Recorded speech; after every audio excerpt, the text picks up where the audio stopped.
Derek Okafor had walked into dangerous rooms before. He had sat across from men who carried weapons under their jackets and smiled while they spoke. He had shaken hands with people who had made other people disappear. He thought he understood what danger felt like. He did not. The moment he stepped through the glass doors on the 14th floor of a building in downtown Atlanta, Georgia, and saw the man sitting at the head of that conference table, he understood, for the first time in his life, that he had never actually been in a dangerous room before. Because every room he had ever walked into, the most dangerous person in it was him. That was no longer true. The man at the head of the table did not stand. He did not speak. He simply looked at Derek the way a person looks at something they have been waiting a very long time to see. There was no anger in his eyes, no heat, just a stillness so complete it made the air in the room feel different. On the table between them sat a folder. Inside that folder was a photograph. Derek could see the edge of it from where he stood, frozen in the doorway. And even from that distance, even after everything, he recognized the face in that photograph immediately. It was a prison mugshot, and the man in that mugshot was the same man now sitting at the head of the table, watching him with those quiet, patient eyes. Derek Okafor's mouth went dry. To understand how Marcus Webb ended up in that room, sitting in that chair, holding that folder, you have to go back 3 years. You have to go back to a Saturday morning in Charlotte, North Carolina, when Marcus Webb's life was still something worth having. Marcus Webb woke up at 6:45 every Saturday without an alarm. That was just who he was. While the rest of Charlotte was still sleeping, Marcus was already in the kitchen, moving around with the kind of quiet energy that comes from a man who genuinely loves his life. He ran a mid-sized logistics company with offices in Charlotte and Raleigh. He coached his daughter's soccer team every Saturday at 9. He made breakfast every Sunday morning without fail, eggs, toast, fresh orange juice, while his wife, Tanya, slept in. His daughters were everything to him. Amara was 12, sharp and serious, and built like her father, all long legs and focused eyes. His younger daughter, Zoe, was 9 and loud about everything she loved, which at that point included dinosaur strawberry jam, and her father in that exact order. On those Saturday mornings in Charlotte, Amara and Zoe would come downstairs still half asleep and find their father already at the stove, music low on the speaker. And those mornings were the kind that children carry with them their entire lives, whether they know it or not. What Marcus did not know, what he could not have known, was that those mornings were also the thing destroying his marriage. Tanya Webb had spent 6 years watching her husband build a world that did not seem to need her at the center of it. His daughters chose him first. Always. When Zoe scraped her knee, she ran to Marcus. When Amara had a problem at school, she came to Marcus. His colleagues called him on weekends. His employees respected him the way people respect someone who has actually earned it. His laugh filled every room he walked into, and Tanya had not been the reason for that laugh in a very long time. She had tried to tell herself it was normal, that this was just what happened to marriages after children. But somewhere between the 4th and 5th year, she had stopped trying to fix it and started looking for a way out. And she had found Derek Okafor. Derek was the kind of man who made a woman feel like the most important person in any room. He answered his phone at midnight. He remembered things she mentioned in passing. He told her. She was extraordinary in a voice that made her believe it. And when Tanya told Derek on a quiet Tuesday evening in a restaurant in uptown Charlotte that she wanted out of her marriage, Derek told her he could make sure she left with everything. What Tanya did not understand, what Derek was very careful to make sure she never understood, was that his interest in her situation had nothing to do with love. Derek Okafor was not just a charming man who had fallen for a married woman. He was a mid-level operator in one of the most organized distribution networks running product through North Carolina, South Carolina, and into Georgia. And Marcus Webb, through his logistics company, had unknowingly moved cargo for Derek's organization across 3 separate shipments over the past 14 months. Marcus was meticulous about his records. He was beginning to find inconsistencies he could not explain. He had flagged the shipments internally and was 2 weeks away from tracing them back to their source. Derek needed Marcus Webb gone. Tanya's jealousy was a door that was already open. Derek just had to walk through it.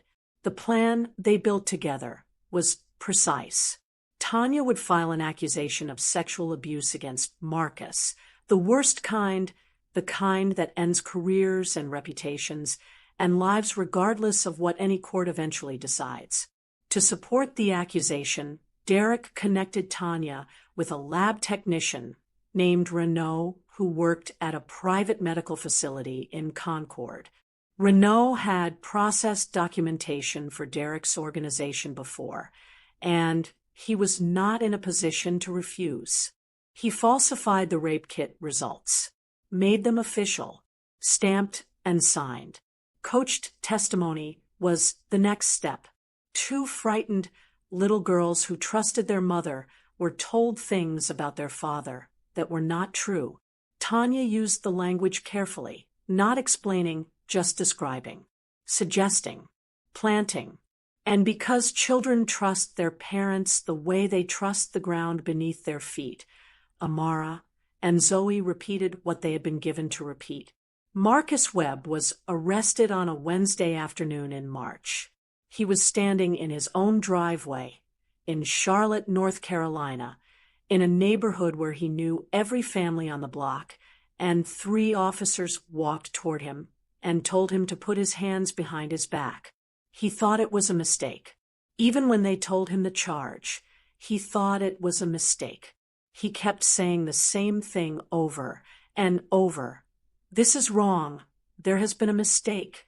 I need to call someone. This is wrong. Nobody argued with him. They put him in the back of the car. And as the car pulled away from his house, Marcus Webb turned and looked through the rear window and saw his daughters standing at the upstairs window watching. And Tanya on the front porch, arms folded, not crying, not speaking, just standing there watching him go. He looked at her for as long as he could see her, and something in his chest cracked open in a way that would never fully close again. Marcus was denied bail due to the nature of the charges. He was remanded to Riverbend Correctional Facility, 43 minutes south of Atlanta, Georgia, while he awaited trial. He arrived on a Thursday morning in January, processed in under fluorescent lights with 40 other men, given a uniform 2 sizes too large, and assigned to Block C with men he had never met and would never have chosen to know. By the 3rd day, word had spread through the block about what Marcus Webb was accused of doing. In a place where every man has a code about certain things, that kind of accusation was a death sentence written in slow ink. By the 5th day, 3 men cornered him in the shower block. Marcus was not a small man, but he was not a fighter. And in Riverbend, the difference between surviving and not surviving had nothing to do with size. It had to do with who was willing to go further than the other person. He survived the first attack because a corrections officer came through the corridor at the exact wrong moment, or the right moment, depending on how you saw it. But Marcus knew the next time there would be no officer coming through. He stopped sleeping. He stopped eating properly.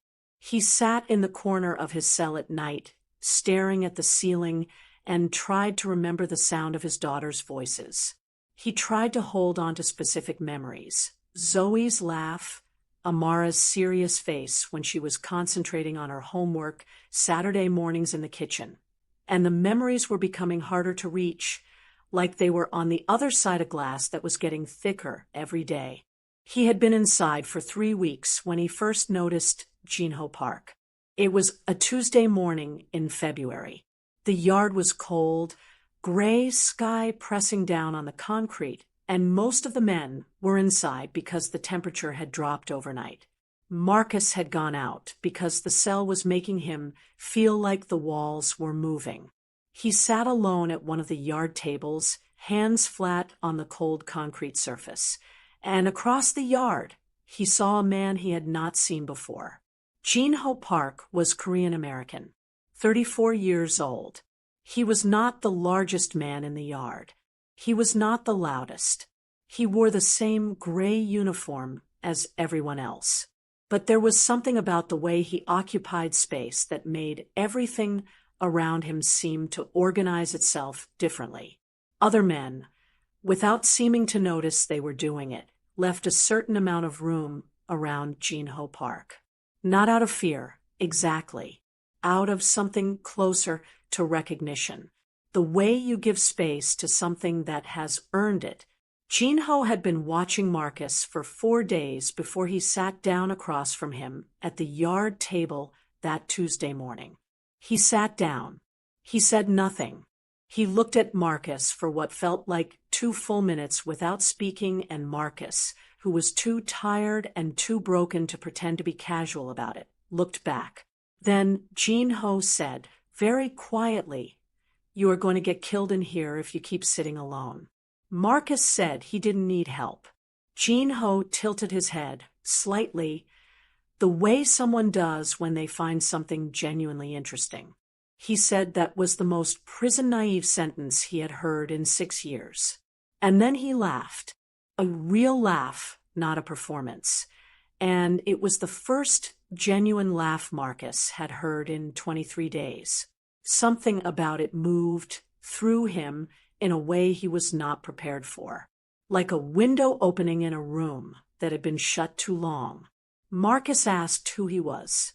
Jinho said he was someone who had watched Marcus for 4 days and could tell 3 things about him. First, that he was in here for something he didn't do. Second, that he was smarter than anyone else in this yard. Third, that smart men who couldn't protect themselves were the most expensive kind of resource to waste. Marcus asked what he wanted.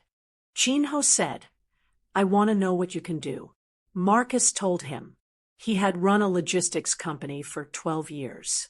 He knew freight routing, transit scheduling, blind spots in monitoring systems, weight discrepancies that move through checkpoints without flags. He knew how visiting day operated in federal facilities because his lawyer had walked him through the protocols in detail. He had spent his entire career figuring out how to move things from one place to another without friction. Jinho Park listened to all of this without moving. Then he said, "Welcome."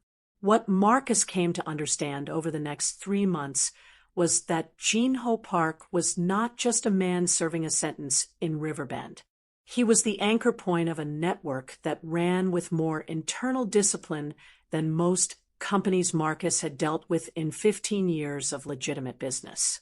They had structure, hierarchy, roles with specific functions, a code that was enforced without negotiation, and they had reach through visiting day channels that connected to operations in Atlanta, in Chicago, in Los Angeles. Jinho's protection was immediate and absolute. The 3 men who had been coming for Marcus in the shower block found reasons to be elsewhere. No one explained why. No one needed to. That was how Jinho's world worked. In exchange, Marcus built them a system. He started with observation. 14 days of watching every visiting day interaction. Who sat where, who passed what, which guards rotated on which schedule, which blind spots in the monitoring cameras lined up with which tables. He mapped it like a routing problem, because that was what it was. A logistical challenge with human variables. The system he designed was elegant in the way that the best logistics systems are elegant. Invisible. Packages moved through physical handoffs embedded in legal documents. Items transferred inside food brought by visitors. Specific handshake patterns that looked like affection but functioned as exchanges. The timing was everything, and the timing was perfect because Marcus Webb had spent his career making timing perfect. Jean-Ho watched him build it and said one evening, sitting across from Marcus in the yard as the sun went down over the fences, "You were always meant for this. The legal world just got to you first." Marcus didn't argue. He was beginning to think Jean-Ho might be right, and that thought terrified him more than the men who had wanted to hurt him, because at least that threat was something he could see. 8 months into his sentence, something happened that Marcus knew nothing about. A lawyer named Patricia Osei, who worked at a mid-sized firm in Atlanta, Georgia, was cleaning out the office of a colleague who had retired.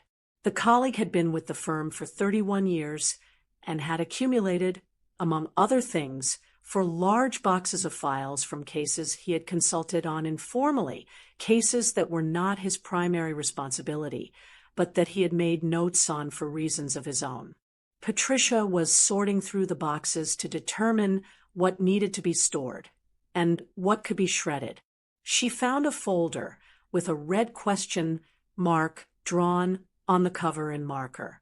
Inside was Marcus Webb's case file. Patricia read it once. Then she read it again, more slowly. She was not a criminal defense attorney by specialty. She worked primarily in civil litigation, but she had handled enough cases involving children to know what coached testimony looked like. The linguistic patterns in Amara and Zoe's statements were textbook, specific adult vocabulary in structures that didn't match the girls' ages, emotional beats that arrived at the same points in both testimonies as though from the same source, pauses in the deposition transcripts that aligned exactly with the moments where a rehearsed answer was being retrieved rather than a real memory. She also noticed that the rape kit processing dates did not match the chain of custody documentation by a margin of 19 hours. That was not a clerical error. That was a different timeline. And the original investigating detective, a man named Carver, had been suspended 18 months after Marcus's conviction for evidence tampering in an unrelated case in Mecklenburg County. Patricia Osei filed a motion to reopen. Nobody had asked her to. Nobody was paying her to. She just could not put the folder down. What Patricia did not know, what no one knew yet except for Tanya and the walls of a house in Houston, Texas, was that Amara Webb had not slept properly in 8 months. Amara was 13 now. She was in a new school in Houston that she hated. She had new friends she didn't trust. She watched her mother with Derek and felt something in her chest she couldn't name. Not quite hate, not quite guilt, but something that lived in the same neighborhood as both. She knew what she had said at the deposition. She knew what words she had been given to repeat. And she knew, in the specific way that children know things they haven't been given permission to say out loud, that her father was not a bad man. She had always known it. She had just been so afraid of her mother's certainty that she had repeated the words anyway and told herself that was how truth worked, that the people who believed the loudest were the ones who were right. She was beginning to understand that was not how truth worked at all. When Patricia Osei sent a contact message to the family email account as part of her investigation, a message that Tanya ignored, Amara saw it. She read it 3 times. She opened a reply window. She typed something. She deleted it. She typed something else. She deleted that too. Then she typed 3 words. He didn't do it. She pressed send before she could stop herself. Then she closed the laptop and sat very still for a long time, feeling something in her chest that she would later understand was the specific weight of a secret leaving a body it was never supposed to be inside. That email, sent from a school laptop in Houston, Texas, from a 13-year-old girl who could not sleep, became the turning point of everything. Patricia Osei moved fast once she had Amara's statement. The linguistic analysis of the original testimonies, combined with the chain of custody discrepancy in the rape kit documentation, was enough to get a forensic accountant to look at Renault's financial records. Renault had received 2 wire transfers from a Shell account in the 11 days before he processed the falsified results. The Shell account traced back to a holding company in Delaware that Patricia's investigator connected to Derek Okafor's network within 3 weeks.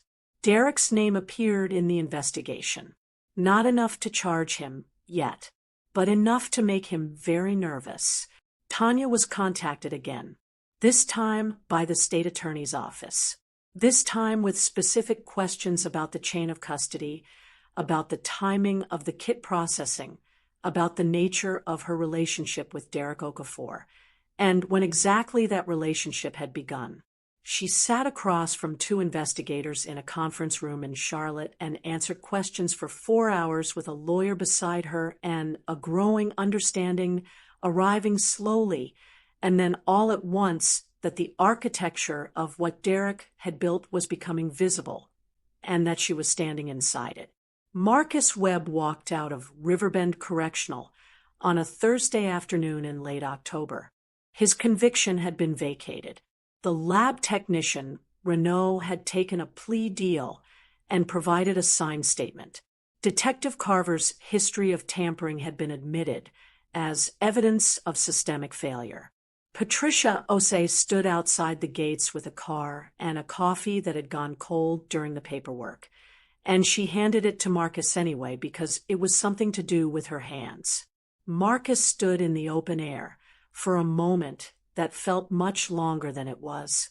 The sky was very wide. He had forgotten how wide the sky was when there was no fence cutting across it. He did not cry. He just stood there and breathed. Tanya called 4 hours after his release. He looked at the screen. He let it ring out. He had 14 months of things he needed to process before he was ready to speak to Tanya Webb. And the first of those things was making a decision about an offer that Gene Ho Park's network had already placed through 2 intermediaries before Marcus had even officially left the facility. He stood that evening in a hotel room in Atlanta, Georgia, a room he had paid for with money Patricia's firm had arranged as emergency support, and looked out at the city through floor-to-ceiling glass. Atlanta spread out below him, lit and moving and completely indifferent to what had just happened to him or what was about to happen next. He thought about Charlotte. He thought about his daughters. He thought about Saturday mornings in the kitchen and Zoe's laugh and Amara's serious eyes.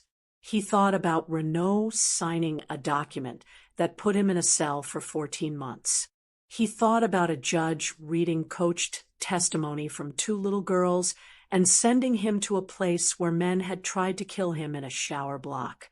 He thought about the rules, the laws, the systems, the processes that were supposed to protect people like him and instead had been used precisely and deliberately to destroy him. Marcus Webb picked up the phone. He made the call. He said yes. What followed was 14 months of building. The network Gene Ho's organization had on the outside was already functional but inefficient. It moved product through 6 states, Georgia, North Carolina, South Carolina, Tennessee, Illinois, and California, using methods that worked but leaked money at every seam. Marcus brought to it exactly what he had brought to his legitimate logistics company: precision, routing intelligence, blind spot mapping, and the specific genius of someone who understood that the best system is the one that looks most like it doesn't exist. He incorporated shell companies. He established relationships with legitimate freight partners who processed real cargo alongside the other kind. He designed documentation protocols that had never been flagged in 30 years of federal auditing. He built the thing from the inside out, the way he had always built things, and within 8 months, it was running cleaner and faster than anything Jinho's organization had operated before. Marcus worked under a Korean alias, a name Jinho had given him inside Riverbend that translated, roughly, as the shadow that moves freight. Nobody at the executive level of the network knew his real name. Nobody had met him in person. He was a voice on encrypted calls and a signature on documents that did not appear in any registry that law enforcement could access. To the 43 men who reported to him across 6 states, he was simply the name they had been told to report to. And no one asked questions. That was not how the network worked. Tanya, in the 14 months since Marcus's release, had been living in Houston with Derek in an apartment that was nicer than anything she could have afforded on her own. She told herself, in the way people tell themselves necessary things, that she had done what she had to do, that the marriage was already over, that Marcus would have been fine eventually, that the girls were adjusting. But the girls were not adjusting. Amara barely spoke to her. Since the email to Patricia Osei, a wall had gone up between Amara and her mother that Tanya did not know how to approach and was honestly afraid to touch. Zoe asked questions Tanya didn't have answers to. Where is Daddy? Why can't we call him? Why did we move? Why doesn't Mommy smile the same way anymore? And Derek, in the last 4 months, had changed. He was distracted, jumpy. He left rooms to take calls. He came home at strange hours, and when she asked where he had been, he gave her answers that were just plausible enough to be insulting. She didn't know it yet, but Derek had been nervous for 6 months. His name had appeared in the Webb investigation. It had gone quiet since the state attorney's office had moved on to other priorities, and the charges against Marcus had been vacated on procedural grounds without Derek being formally named. But Derek knew that quiet was not the same as safe. And Derek, who made his living by reading rooms, was beginning to read something in the network he was now working for that he didn't like. The man above him, the man whose name he reported to, whose instructions he followed, whose operation he was running in the Charlotte to Atlanta corridor, had been asking very specific questions lately. Questions about Derek's background, about his history in Charlotte, about a logistics company Derek had contracted for 3 shipments 18 months ago. Derek had been careful not to show that those questions frightened him, but they did. The call for the disciplinary meeting came on a Tuesday. One of Derek's runners had been skimming from collections in the Atlanta corridor for 3 months. Derek had caught it 2 weeks ago and handled it internally, but the network above him had found out anyway. And now he was being summoned to account for why it had gone on for 3 months without being reported up the chain. Derek dressed carefully that morning. He was good at walking into difficult meetings. He was good at controlling rooms. He arrived at the building on Peachtree Street in downtown Atlanta, Georgia, took the elevator to the 14th floor, and walked through the glass doors into the conference room with the particular confidence of a man who had never once walked into a room and found something he wasn't prepared for. And then he saw Marcus Webb. The air left the room. Marcus was sitting at the head of a long, dark table, dressed in a suit that fit the way expensive suits fit, and he looked nothing like the man Derek had last seen being put into a police car on a driveway in Charlotte, North Carolina. He looked like someone who had been remade, like something that had been broken and had healed along different lines, and was now stronger at every point where it had been cracked. He was looking at Derek with those quiet, patient eyes, and he was not speaking. Derek stood in the doorway for 3 full seconds before his legs remembered how to carry him forward. He sat down across the table. His hands were not shaking, but they wanted to. Marcus reached forward and opened the folder on the table between them. Inside was Marcus's prison mugshot. Next to it, a printed copy of the falsified rape kit report with Renault's signature circled in red.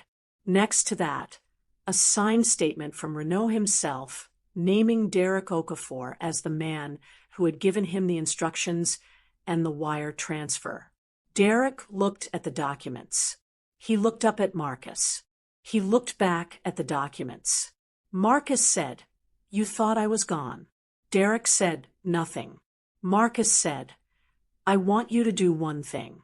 Take out your phone. Call Tanya. Put it on speaker. And tell her exactly what you did. Not a version of it.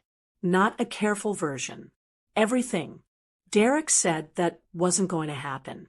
Marcus leaned forward very slightly.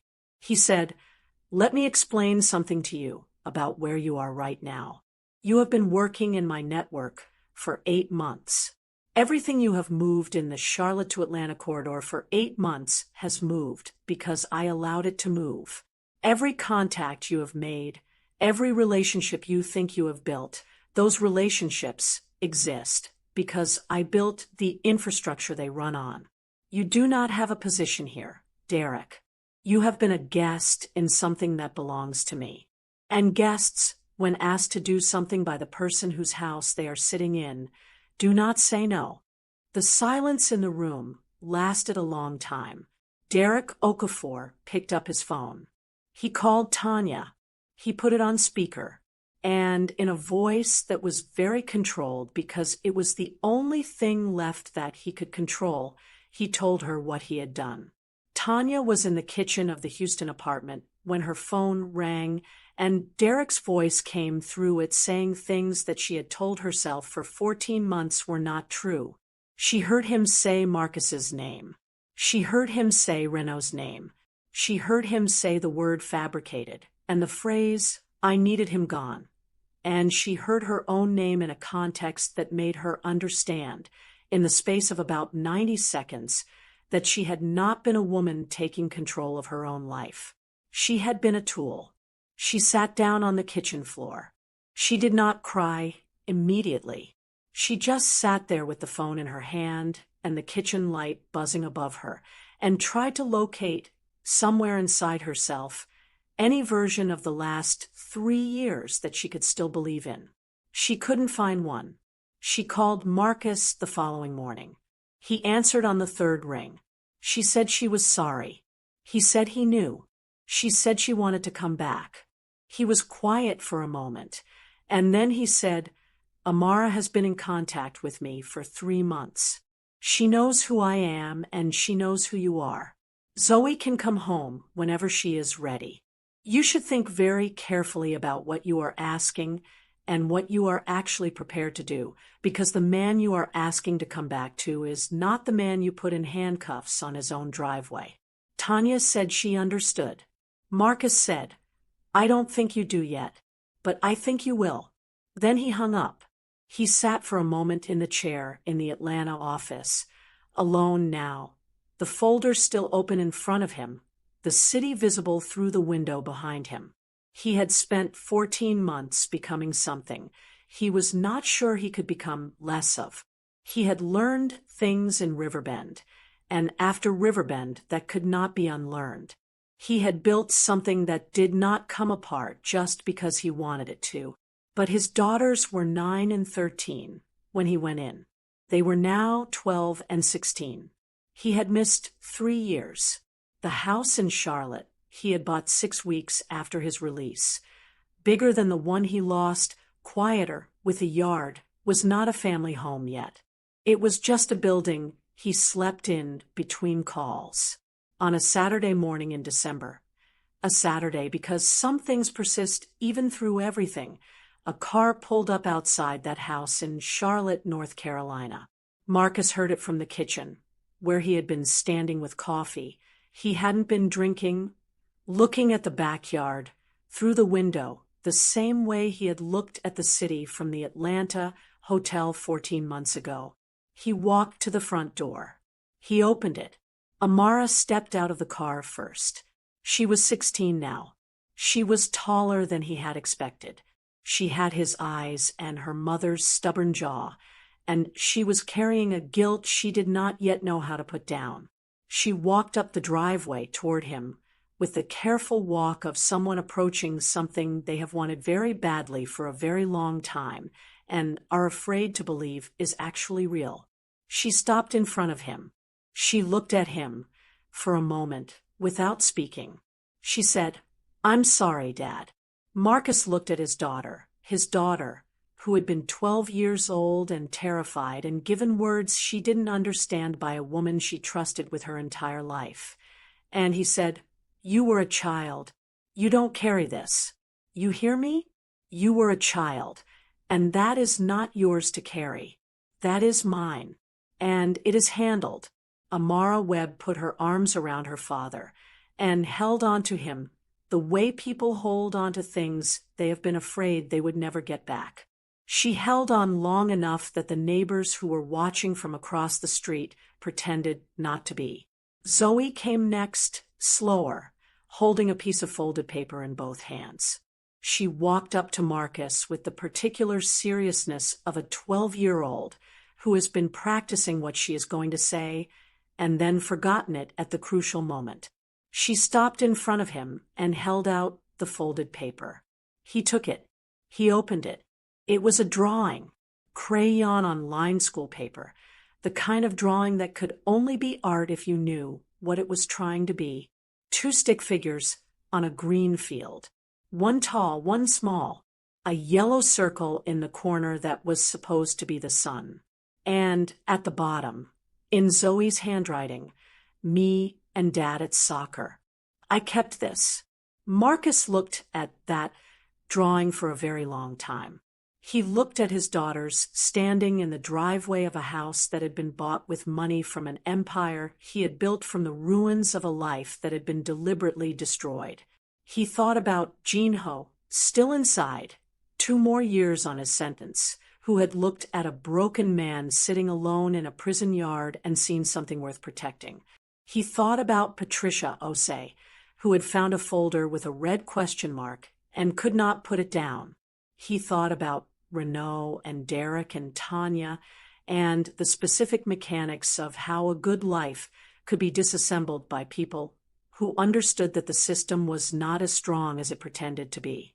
He thought about the network that still ran through 6 states, about the calls that would come this week and next week and every week after, about the thing he had become inside Riverbend and the 14 months after it, about whether a man who had built what he had built could choose to become something else, about whether the choosing was even real, or whether what you become in the dark just becomes what you are. He folded the drawing carefully and put it in his jacket pocket. He looked at his daughters. He said, "Come inside. I'll make breakfast." Zoe said, "You still know how to make the eggs?" He said he still knew how to make the eggs. She smiled, that specific Zoe smile, the one that was too big for her face, and took over everything, and walked past him into the house. Amara followed, pausing at the doorway for just a moment to look at him, and in that look he saw everything she hadn't said, and everything she didn't need to say, and everything that was going to take years to work through and might never be fully resolved. He nodded at her. She nodded back. Marcus Webb stood at the door of his house in Charlotte, North Carolina, on a Saturday morning in December, and looked out at the street for a moment before he went inside. The street was quiet. The neighbors had gone back to their own lives. The car that had brought his daughters was pulling away. The sky was the kind of clear gray that comes before proper winter. He was not the man who had stood on this kind of street 3 years ago. That man was gone. He had been replaced by someone who knew things the first man never knew, who had done things the first man never could have done, and who was now standing in a doorway trying to figure out whether the distance between who you were and who you became is something you can ever actually cross back over. He did not know the answer. He suspected that not knowing was going to cost him more than anything else he had already paid. But his daughters were inside, and he still knew how to make the eggs. He stepped inside and closed the door. If this story hit something in you, if you felt every moment of what Marcus went through, then you are exactly who this channel is for. Subscribe right now, because we have stories like this every week that you will not find anywhere else. Hit the like button if Marcus deserved better. And drop in the comments, do you think Marcus can walk away from the life he built, or is it already too late? See you in the next one.